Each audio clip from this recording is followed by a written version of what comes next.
Alain, propos d'un Normand. Une statue à un musicien. On va élever encore une statue à Beethoven. Je m'imagine ce que le lourd sculpteur inventera.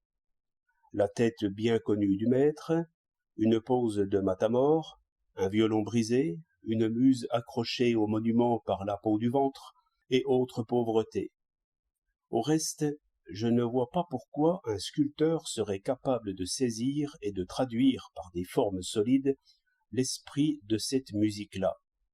Le sculpteur n'est bon qu'à sculpter, quand il est bon à quelque chose. Et puis, il est probable que le génie le plus complet, fût-il l'égal de Beethoven lui-même, n'arriverait pas à faire de la musique avec du marbre. On n'y arrive pas avec des mots. Et rien ne remplace la musique.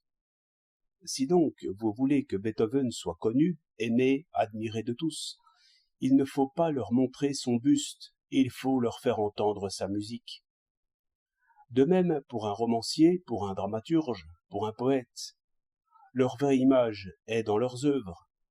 Si, au lieu d'un Balzac de marbre, vous nous aviez donné un Balzac en papier, un beau Balzac imprimé correctement, facile à lire, à 10 sous le volume, vous pourriez dire que vous avez élevé un monument à la gloire de Balzac. Que me fait ce bonhomme blanc, bientôt souillé par les oiseaux?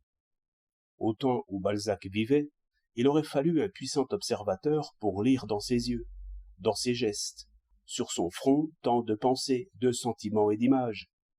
Dans ce marbre sans mouvement et sans yeux, que puis-je découvrir sur l'homme que je ne sache déjà? Je puis aller voir Flaubert pour rien, dans le square de la rue Thiers. Mais quoi? Il me rappelle beaucoup de Normands que j'ai connus. Il ne m'apprend rien sur l'éducation sentimentale, ni sur Bouvard et Pécuchet. Si maintenant je veux relire ou lire Salammbô, j'aurai, pour 3,50 francs, du papier à chandelle et de hideux caractères. Les prix courants de mon épicier sont bien mieux imprimés. Voilà comment nous honorons les grands hommes. Allez à la bibliothèque de la gare, achetez un de ces Balzac couverts en rouge. Vous maudirez les sculpteurs, le temps qu'ils perdent et l'argent que cela nous coûte. S'il vous faut des statues, alors faites copier l'image d'un athlète, ou d'un acteur, ou d'une belle fille. Ces beautés sont agréables à voir. Elles périront, elles périssent tous les jours. Hâtez-vous d'en faire, en marbre ou en bronze, des éditions populaires. Mais n'allez pas me représenter un peintre avec son veston, son béret et sa palette. Montrez-moi ses œuvres, ou bien faites-en de bonnes copies. On le pourrait, avec l'argent que coûte une mauvaise statue. Parce qu'il a peint de beaux moissonneurs, me voilà condamné à admirer tous les jours ses longs cheveux et sa barbiche.